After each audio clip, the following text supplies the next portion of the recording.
किरण, भाभी को अच्छी तरह से समझा दो।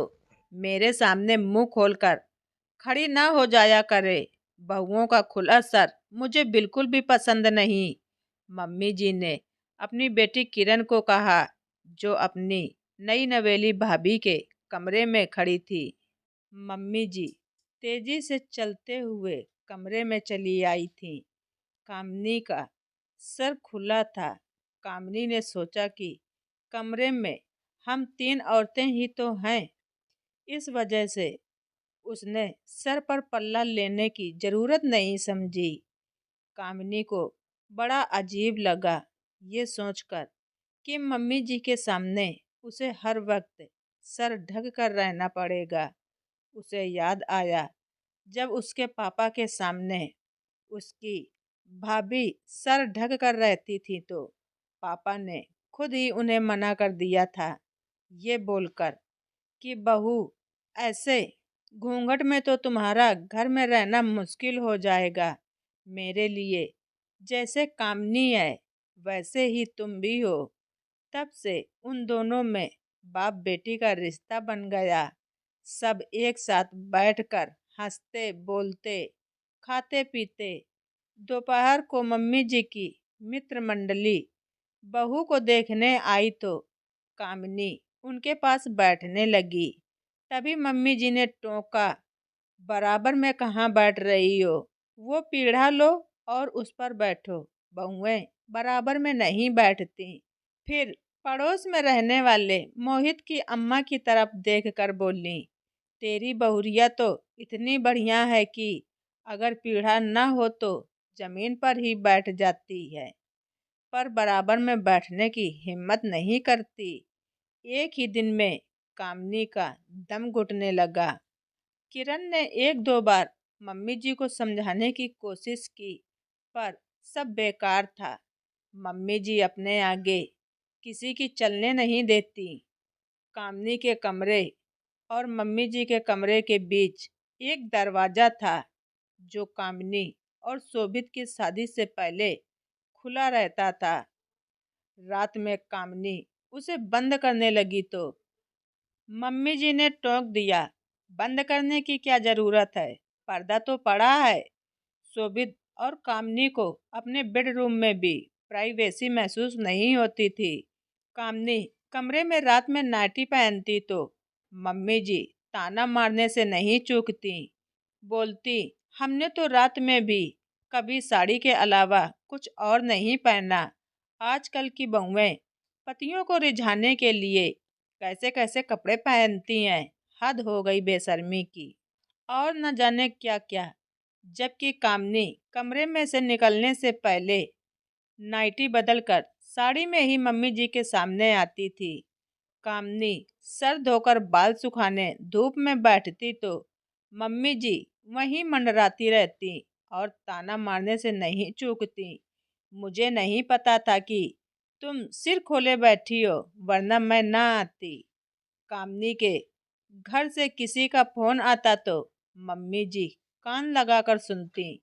उन्हें कामनी का फोन पर बात करना या टीवी पर अपना मनपसंद सीरियल देखना भी पसंद नहीं था।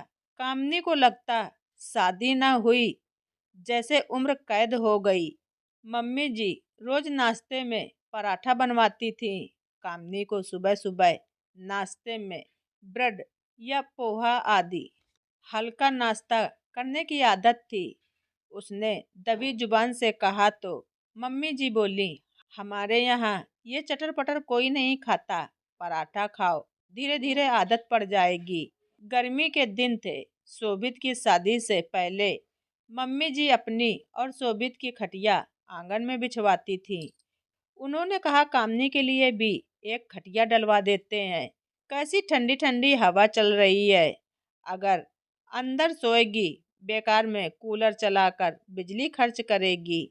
मम्मी जी की दखल अंदाजी से परेशान तो शोभित भी था, पर खुलकर मम्मी जी को कुछ कहने की हिम्मत नहीं कर पा रहा था। तभी एक दिन शोभित के मामा जी आए। मम्मी जी ने कामनी को सख्त हिदायत दी कि मामा जी के सामने घूंघट में ही रहना। उनके सामने मत आना। मामा जी आए। कामिनी ने खाना बनाया और काम वाली के हाथ खाना भिजवा दिया। मामा जी बोले, भाई बहुरिया को तो बुलाओ, वो भी हमारे साथ बैठकर खाना खाएगी। कामिनी सोच में पड़ गई कि किसकी सुने। तब मम्मी जी ने खुद ही कामिनी को बुला लिया। शाम को मामा जी और शोभित ने फिल्म देखने का प्रोग्राम बना लिया। मामा जी ने मम्मी जी को बताया कि कामिनी भी हमारे साथ जाएगी। भाई के आगे मम्मी जी की एक न चली। कामिनी परेशान कि घूंघट डालकर फिल्म जाना मानो अपना जुलूस निकलवाना। पर कार में बैठते ही मामा जी ने कामिनी का घूंघट हटा देने को कहा तो कामिनी ने जैसे चैन की सांस ली। रात को जब मामा जी ने देखा कि शोभित और कामिनी की खटिया भी बाहर लगी है, तभी उन्होंने मम्मी जी को समझाया कि पहले की बात और थी, अब शोभित शादीशुदा है, इन दोनों को साथ में समय बिताने का मौका देना चाहिए। आपका एक ही बेटा है और उसके साथ ही रहना है तो उन्हें अपने हिसाब से खुलकर रहने की आज़ादी देनी पड़ेगी। बहू को बेटी समझना पड़ेगा, तभी वो आपको अपना समझेगी, नहीं तो वो आपके पास बैठने से भी कतराएगी। फिर आप अकेली बैठी रहना। आप सास हो, माँ बनकर रहो, ससुर बनने की कोशिश मत करो। बड़ी मुश्किल से मम्मी जी को भाई की बात सही लगी। उन्होंने अपना रवैया बदलने और ससुर न बनकर माँ बनने की ठानी। जल्दी ही उन्हें कामिनी बहू नहीं, बेटी सी नजर आने लगी। कभी कभी कई माँओं को लगता है कि शादी के बाद बेटा कहीं बदल न जाए, माँ को छोड़कर वो बहू का ना हो जाए। इस डर से सासू बहुओं पर इतनी सख्ती से पेश आती हैं कि बहुएं बेचारी घर परिवार को घर न समझकर जेल खाना महसूस करती हैं। दोस्तों, आप सबको हमारी ये स्टोरी कैसी लगी कमेंट बॉक्स में ज़रूर लिखें। चैनल पर नए हैं तो सब्सक्राइब करना ना भूलें। ज़्यादा से ज़्यादा शेयर करें। धन्यवाद। रिचा वॉइस।